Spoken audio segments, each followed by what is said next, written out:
Bayangkan ini, kamu duduk di kedai kopi, buka berita pagi, dan tiba-tiba ada headline yang bikin mata kamu terbelalak. Indonesia, negara yang katanya cuman bisa jual nikel mentah, negara yang diejek karena belum siap mengolah sumber dayanya sendiri, ternyata sudah diam-diam menggebrak pasar dunia. Dan Malaysia, yang paling keras mengkritik, kini harus menatap kenyataan itu dengan rahang terjatuh. Hari ini kita bongkar semuanya. Dari ejekan itu, sampai balasan yang tidak ada yang duga. Kalau kamu sedang menonton video ini sekarang, tolong bantu aku buktikan sesuatu. Teman aku bilang, konten tentang Indonesia tidak akan ditonton orang Malaysia. Dia bilang subscriber aku tidak akan tembus angka yang berarti. Tapi aku percaya, cerita seperti ini layak didengar. Tunjukkan padanya bahwa kita, sesama penonton yang cerdas, mendukung konten yang berani bicara jujur. Tekan subscribe sekarang, sebelum kita lanjut.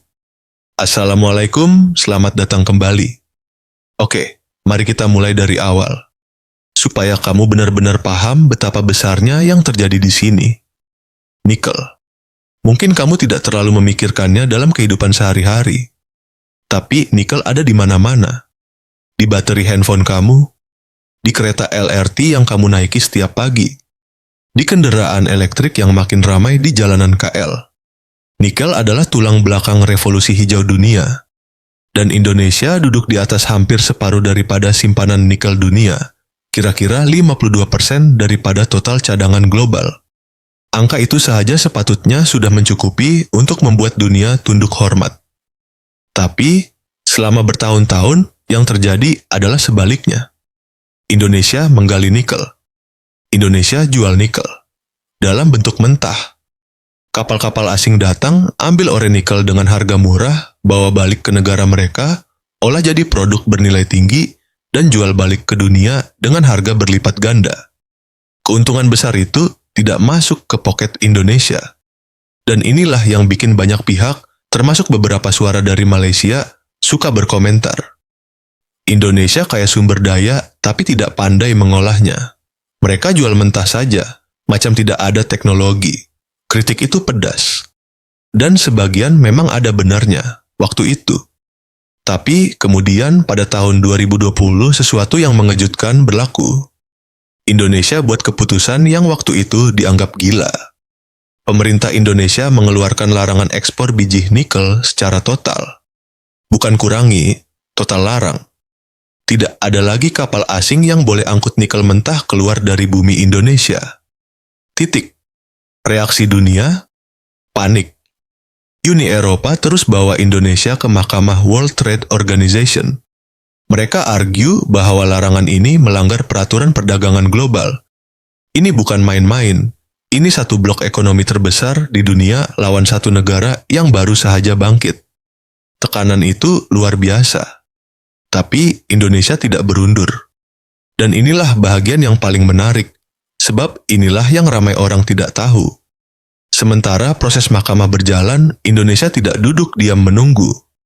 Mereka bergerak pantas. Mereka tarik masuk pelabur asing, terutama dari Cina, untuk bina smelter, bina kilang pengolahan, bina ekosistem industri nikel dari bawah.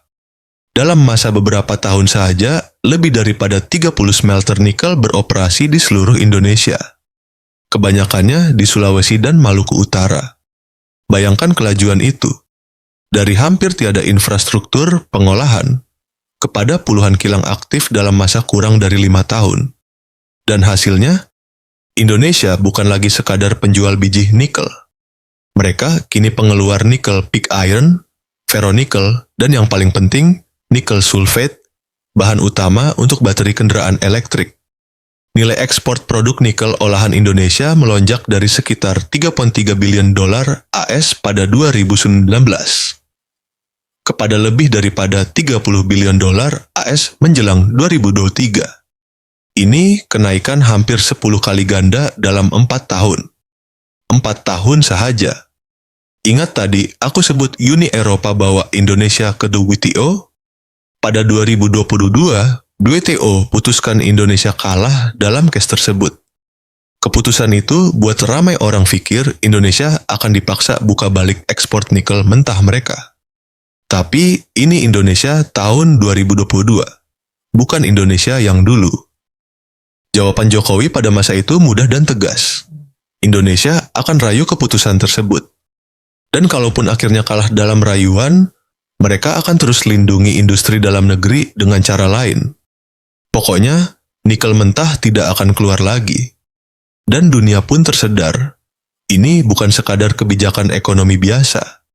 Ini pernyataan kedaulatan. Sekarang mari kita cerita tentang Tesla. Ya, Tesla, syarikat kendaraan elektrik paling terkenal di dunia yang ditubuhkan Elon Musk. Pada 2020, Elon Musk buat sesuatu yang tidak selalu dia buat, dia merayu secara terbuka. Dia minta Indonesia buka kembali akses kepada nikel mereka. Kenapa? Sebab Tesla sedang bina kilang bateri dan mereka memerlukan nikel sulfat berkualiti tinggi dalam kuantiti besar. Dan sumber terbaik di dunia? Indonesia. Ini bukan sekadar permintaan. Ini pengakuan bahwa tanpa nikel Indonesia, impian kendaraan elektrik global boleh tergugat. Indonesia dengar. Tapi mereka tidak sekadar bersetuju dan buka pintu luas-luas. Mereka negotiate. Mereka minta Tesla bina kilang di Indonesia. Bukan sekadar beli nikel dan bawa balik. Mereka mau nilai ditambah di bumi mereka sendiri. Sound familiar? Ini sama seperti strategi yang digunakan oleh negara-negara maju selama ini terhadap negara membangun, tapi kali ini Indonesia yang pegang cut Trump. Dan inilah yang buat aku terpegun setiap kali pikir tentang kisah ini. Indonesia dulu diejek sebab jual mentah. Kini mereka duduk di meja yang sama dengan Elon Musk, dan mereka yang tentukan syaratnya. Sekarang kita cerita tentang HPL, akronim yang mungkin kamu tidak pernah dengar, tapi ia adalah kunci kepada babak seterusnya dalam cerita ini. HPAL singkatan daripada High Pressure Acid Leaching, satu teknologi pemprosesan nikel yang sangat canggih dan mahal. Teknologi ini membolehkan nikel jenis limonit yang kandungan nikelnya lebih rendah, diolah menjadi nikel sulfat berkualiti tinggi untuk bateri EV. Selama ini, teknologi ini hanya ada di beberapa negara maju saja. Kini, Indonesia ada. Dan tidak hanya satu kilang HPAL, mereka ada beberapa, dengan lebih banyak dalam pembinaan. Ini bermakna Indonesia tidak lagi bergantung kepada teknologi luar untuk mengolah nikel mereka sendiri. Mereka sudah mulai kuasai proses itu dari dalam. Tapi tunggu dulu. Ini bahagian yang akan buat kamu terfikir dua kali. Cina yang selama ini dilihat sebagai pengeksploitasi sumber daya Indonesia sebenarnya adalah rakan kongsi yang banyak bawa masuk teknologi tersebut. Lebih daripada 60% pelaburan dalam sektor nikel Indonesia dalam tempoh beberapa tahun kebelakangan ini datang dari pelabur Cina. Ini bukan rahasia. Ini adalah strategi yang disedari dan dipilih oleh Indonesia secara sedar. Mereka guna modal Cina, mereka guna teknologi China, mereka latih pekerja tempatan, dan dalam masa yang sama mereka bina keupayaan sendiri. Adakah ini risiko? Ya. Adakah mereka sadar tentang risiko itu? Juga ya. Tapi mereka kalkulasi bahwa manfaat jangka panjangnya lebih besar. Dan hasilnya sudah mulai kelihatan. Morowali Industrial Park di Sulawesi Tengah. Nama ini mungkin tidak kamu kenal, tapi ia adalah salah satu kawasan perindustrian nikel terbesar di dunia. Di sini saja lebih daripada 40.000 pekerja bekerja. Infrastruktur yang dibangun di sana, jalan, pelabuhan, elektrik, perumahan pekerja, semuanya tumbuh dalam masa kurang dari 1 dekad di tanah yang dulu hutan. Kalau kamu pernah tengok gambar atau video kawasan itu, kamu akan terkejut. Ini bukan negara yang belum bersedia. Ini negara yang sedang berlari kencang.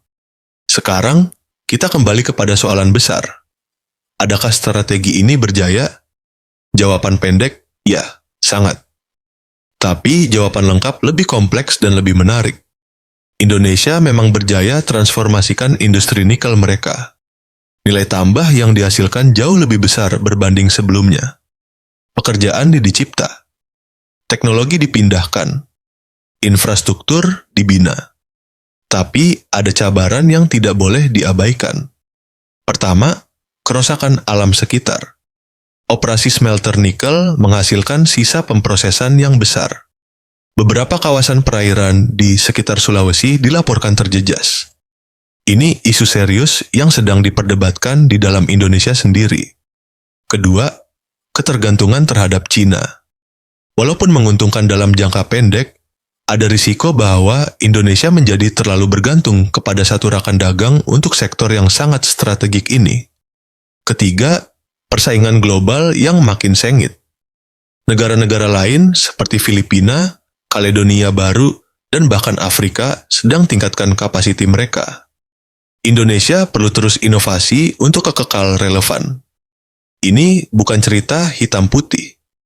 Ini cerita tentang sebuah negara yang buat pilihan berani, terima risiko dengan mata terbuka, dan kini sedang mengukir tempatnya dalam merantaian bekalan global yang paling kritikal di abad ini. Dan inilah message terpenting yang aku nak kamu bawa balik hari ini.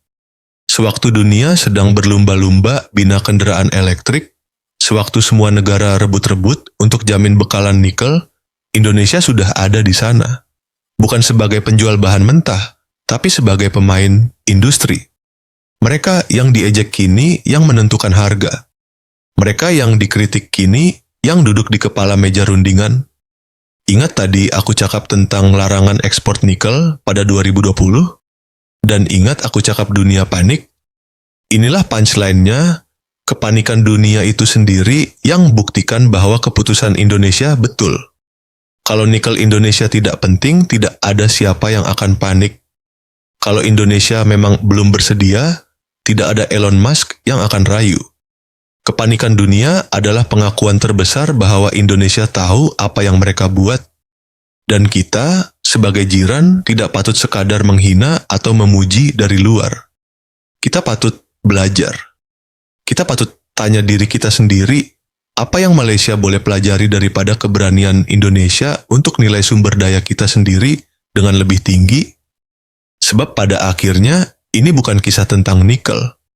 Ini kisah tentang negara yang belajar untuk tidak jual dirinya murah.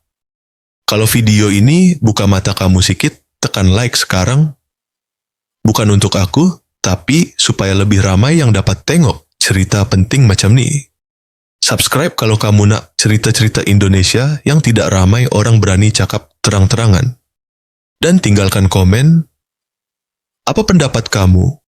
Adakah Malaysia patut belajar daripada langkah berani Indonesia ini? Aku tunggu jawaban kamu di bawah.